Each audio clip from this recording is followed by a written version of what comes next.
Hey, what's good, y'all? It's your boy, Too Cold, back here with another video, man. And today, I'm running from a couple of these people, bro. If they following me, man. I'll catch y'all back when I get to the house, bro, alright? 2 hours later. Alright, y'all. Did I lose him? Yeah, I lost him, bro. But I'm hella tired, dude. I finally reached the house, man.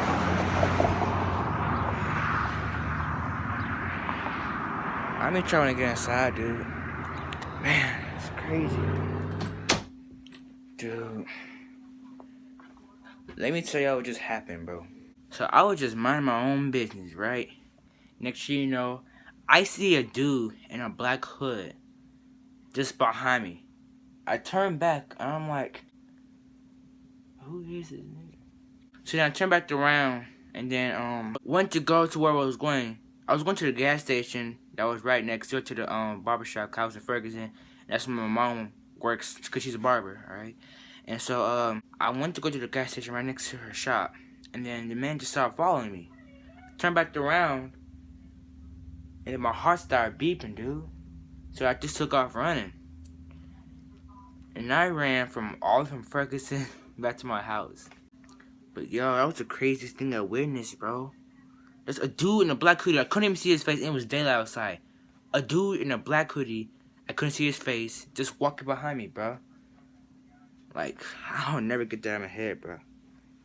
But anyways, y'all, let's move into the video, man. I'll catch y'all in the peace out.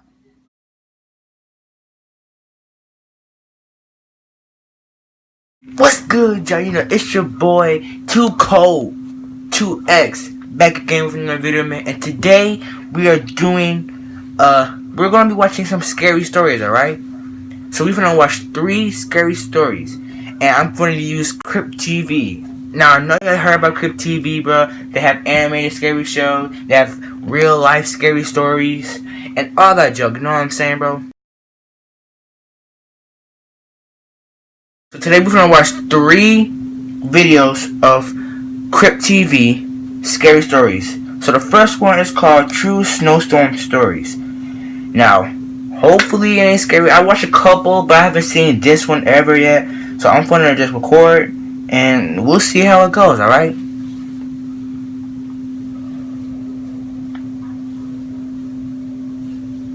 True Snowstorm Stories. And I'm a photographer. I took a trip last year with my wife to the Colorado mountains for an art project. My wife is also an avid skier, so she talked me into adding skiing into the trip. We had the option to book a room at a ski resort or rent out a private log cabin. The second one seemed more romantic, so I picked that one. Plus, it didn't hurt that it was cheaper. The cabin was nothing luxurious or anything. It was a single floor, 4-room little thing. A 2-person bedroom. Okay, so that's a good house. A kitchen and a bathroom. They may have been small, but the actual idea of being secluded in a warm log cabin during a blizzard was amazing. However, the storm was interfering with the cable signal, so we didn't have much to do this one particular evening. Dang. It was just starting to get dark out at this point, but there was still a decent amount of light outside, so I thought it would be perfect for getting a few shots and videos in the blizzard for backgrounds and wallpapers. I told my wife I'd be back within 10 minutes and slipped on my boots and coat.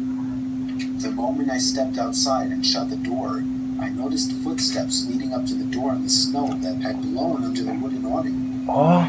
I could see the prints doubled, as whoever left them there turned and went the opposite direction. I was freaked the fuck out, but I wasn't about to go inside and scare my wife.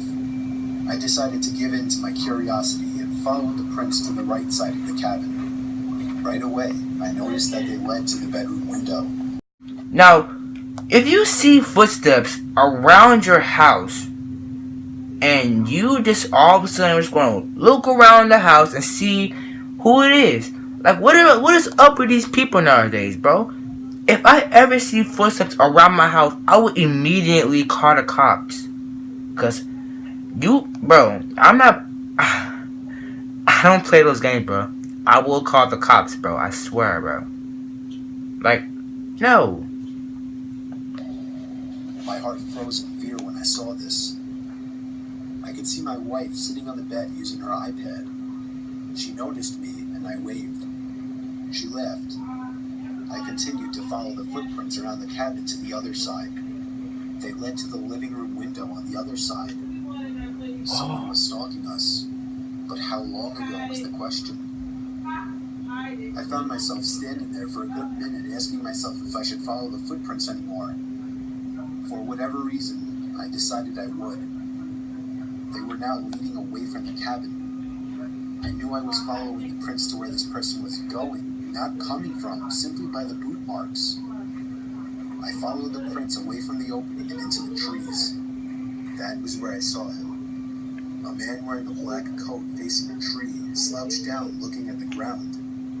He was still as a statue, and I could see the snow look at his piling up hands. on his hood and shoulders.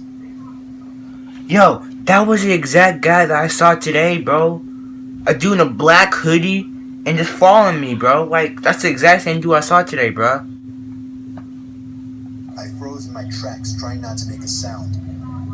I would have thought to ask him if he needed help otherwise, but this guy was just standing there, not doing anything, like some kind of deranged freak. I started to gradually move backwards without even turning around, making sure this man didn't turn around or notice me. When I got at a visual distance, I turned around and stomped through the snow back to the cabin. When I slammed the door shut, my wife came over to see what was wrong. I saw worry in her eyes. I guess she saw the worry in mine. She knew I saw something, and after a few minutes of harassment, I finally told her what I saw. She immediately started packing her things, telling me we're leaving right away. I told her no, we're not going anywhere.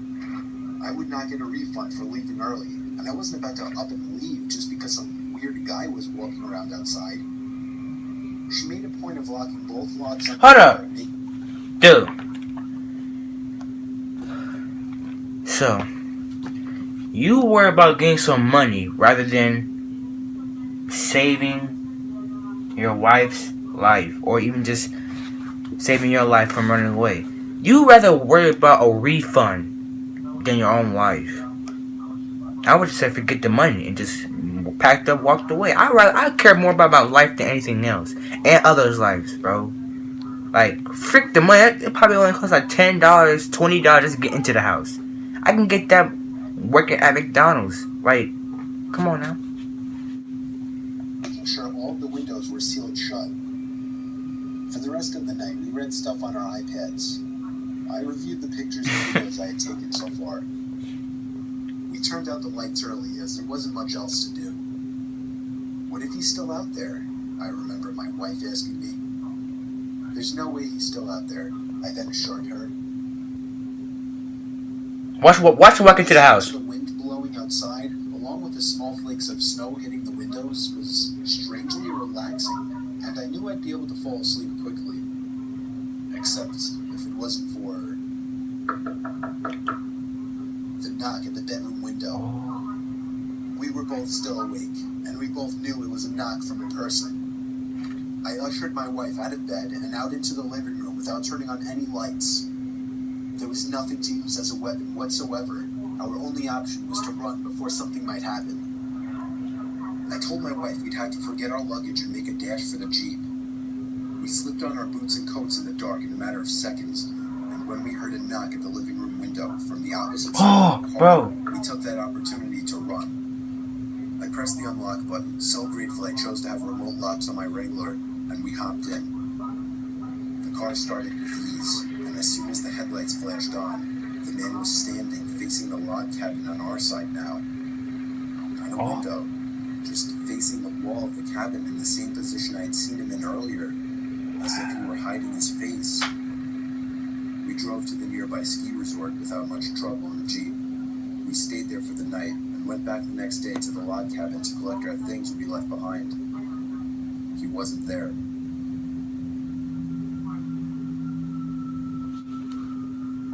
Yo.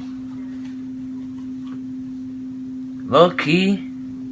That was a good one. But I just don't understand, like, did he want to kill them? Did he want to ask them questions? Because all he did was, like, just stood there, just looking at the wall. We couldn't see his face barely. He looked like he probably used to live in the house, and then, I mean, I don't know, but That really made no sense because they didn't say who was he, what did he want. He didn't do anything and like to harm them. And I don't even know, bro. Let's move on to the next video, bro. I'm 27 years old. I live alone in a rural town in Virginia, about 2 blocks away from my parents. My parents are both in their 60s, and my mom has become a very worrisome woman in her old age. Sometimes she walks over uninvited and lets herself in, since I had regrettably given her a key, which can get a bit annoying. Like if I would be out really late on weekends at a bar or with women, I would sometimes come home to my mom sitting in the living room waiting, worried sick. I know you may just think, oh my god, that's crazy, why not just put your foot down and tell her to stop? Well, because you don't know my mom. It's very hard to describe her, but she's the kind of worrisome, innocent little lady that you just can't bring yourself to go against. And I hate to mention, she also has mild dementia. Anyway, this was 7 in the morning. I was at a nearby club with a group of college friends, really the only place to hang out in this boring town, and I was getting ready to head home. I said goodbye to all my friends and walked the 3 blocks it took to get back to my house. I walked up my front stoop in my drunken haze and dug my hand in my pocket for my keys. When I grabbed the doorknob, I realized it was unlocked. My mom was here again. I quietly opened and shut the Hold up, bro. Hold up. Your mom just barging into your house, not even calling you or anything, just barging into your house. I'm glad my mom don't do that. I'm glad my mom is always worrying about stuff. If my mom kept coming to my house and not telling me, I'm probably gonna move to a different state.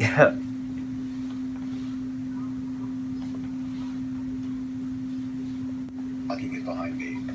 I put my keys on the kitchen counter and found a note written in my mom's handwriting saying, "You forgot this at our house, next to the box of half-eaten cake my parents didn't once." Bruh. I didn't see my mom anywhere, so I assumed she must have gone upstairs to sleep in the guest bed until I got back, which is something she would commonly do as well. Then I heard footsteps upstairs, confirming it, and that's when I sighed once again. 27 years old, almost 3 in the morning, and she still has to wait up and treat me like a child. I ran upstairs to check the guest bed, empty, along with all the bathrooms. I was afraid Mom was having one of her episodes due to her condition, so I ran to the phone to call my dad. After 4 rings, my dad picked up in a groggy voice, asking what the hell is the matter. After I told him that I heard Mom wandering around upstairs in my house, there was a short pause, and then he said, "That's not possible, she's sleeping right next to me." My mouth fell open as I turned my head to face the dark upstairs, and just barely by the light provided by the kitchen. Dude, just to hear your dad say, "That's impossible, she's at home," bro. Like, you just have, your heart just jumps so bad once you hear what you have to say. Like, dude, that's, wow. I just can't imagine that. Just your heart, like your heart just dropped, bro. Like, that's terrible and also terrifying. I could see a head peering around from the corner at the top of the Oh stairs, God, looking down at me. dude! I screamed into the phone as I ran out the front door and down the street Oh to my my parents' house, explaining to my father on the way.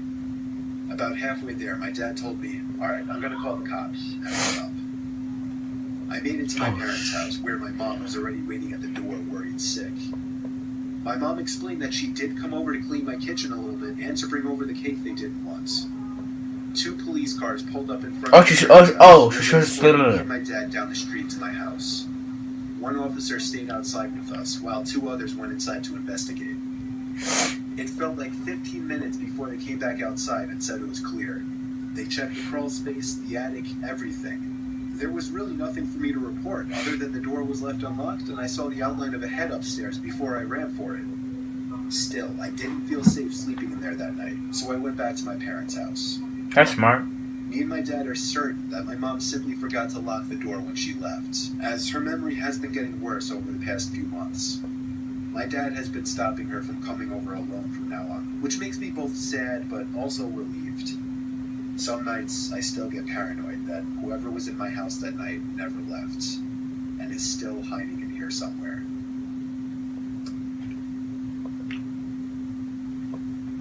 Yo!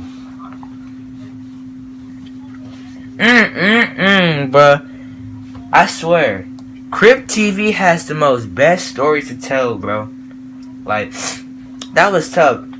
And just the way how their voices, like how they speaking, like they're like, it's like a deep voice, kind of like.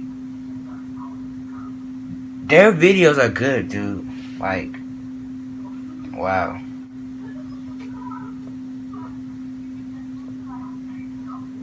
School lockdown stories. School lockdown? It was a typical lockdown? boring day in calculus, only it was Friday, 7th period, meaning the week was almost over and spring break would finally be upon us. So everybody was getting antsy in their seats, I could tell. We didn't have a test that day like a lot of my friends did with their other teachers.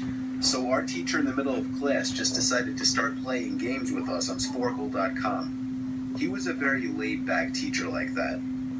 As we were doing some brand logo quiz on Sporkle, I remember the exact moment it happened. Right after my friend answered a question, I remember the exact answer too, Adidas. The dean's voice came through the loudspeaker. He sounded panicked and frantic as he told all the teachers this was not a drill and to go into lockdown. I actually got the chills and I got goosebumps on my arms as our usually laid-back teacher too seemed panicked as he ran to turn off the lights and ushered us to the back corner of the room. We all sat in silence for about 2 minutes. And then the usual buzzing that came from a panel in the back of the room ceased, indicating that the school must have cut all the power. We all looked at each other, realizing this must be serious. A few more minutes of waiting later, we heard a man screaming at the top of his lungs coming down the hallway. 2 girls in the class actually started crying, which made all of us even more scared. As the screaming got closer to the classroom, the lunatic-sounding man started banging on the lockers while screaming, "I'll kill all of you." It was at that moment that I started to fear for my life. My teacher shushed us as we all looked at each other to see our peers' reactions. The banging then moved from the lockers to our classroom door. And that's when one of the crying girls screamed no. The banging on the door only grew worse as the man started screaming, "Open up." 2 of the girls in the class were crying out loud now. It felt like an eternity that man was pounding at the door. But eventually, he finally continued down the hallway, screaming like a mentally insane person until... Dude, why isn't anybody calling the cops? Like, bro, if you see a crazy gray man knocking on your door in school, why isn't nobody calling the cops? Like, and doesn't the school have security? Like at my school, bro, we have security. Like we have like 2 officers, bro. Shouldn't the school have security, bro? Like, or police officers like roaming around, making sure the school's in good conditions, no fights, no weapons in the schools and something like that? Shouldn't the school have that? Like, I'm just surprised how they don't have a cop or a security guard in their school. Like, that's not tough. Until we could not hear him anymore. I'd say 10 minutes later, though it felt like half an hour given the situation, the dean came back on the loudspeaker explaining the situation, which was surprising for him to do. He explained that some apparently mentally unstable person entered the building and assaulted the woman sitting at the front desk, causing her to flee the building screaming, and staff wasn't sure if the man was armed or not. Now, this was before the school had cameras or could afford proper security. Okay. So they had no money to even afford a security officer or anything else. But I'm not in that school. Was wide open to something like this happening. The staff had done a sweep of all the hallways and classrooms and couldn't find him, so the dean instructed the teachers to resume teaching, but to keep all the doors locked and to not let any students leave for any reasons. The most disturbing part, however, is that one of the janitors working the night shift found the man sleeping in one of the storage closets near the back end of the school, and according to rumors that were spread by my peers, sticking out of his pocket was a .44 Magnum. The Oh, heck was no. stupid to wake him up. For example, leaving the closet door open, because by the time a police officer could arrive on the scene, the man was gone. My entire class, as far as I know, to this day, has no idea if this man was ever found, but I like to think that right now, he's being given the proper help that he needs.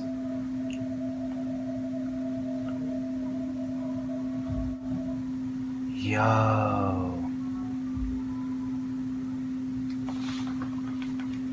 Crypt TV.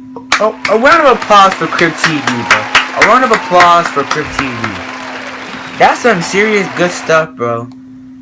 Like, they need to make more videos of this. Like, this is so good. And I'm not just watching it. They probably been had videos like this, and I haven't even seen all of it. But that's all I got for y'all today, man. Hold on, let me turn my tablet, let me turn the iPad off real quick. But that's all I have y'all today, man. Make sure you hit that like button, man. Let's hit 100 views. Yeah, 100 views. 10 likes again. Yeah, 100. And we'll do a part 2 to Crypt TV, bro. To be honest, though, I probably won't be able to make a video until Friday because we have school tomorrow. And today's Monday, April 22nd, I believe. Not really sure though. But yeah, we have school tomorrow, so I probably won't be able to record any videos until Friday. I'm sorry, guys, but our map testing is starting next week. This week, I meant. I gotta stop this stuttering, dude. But our map testing is starting this week, so yeah, that's all I got for you today, man. Let's hit the like button, subscribe, man, and let's hit that mark. 100 views and 10 likes, and I'll see y'all on Friday, bro. Peace. Yeah.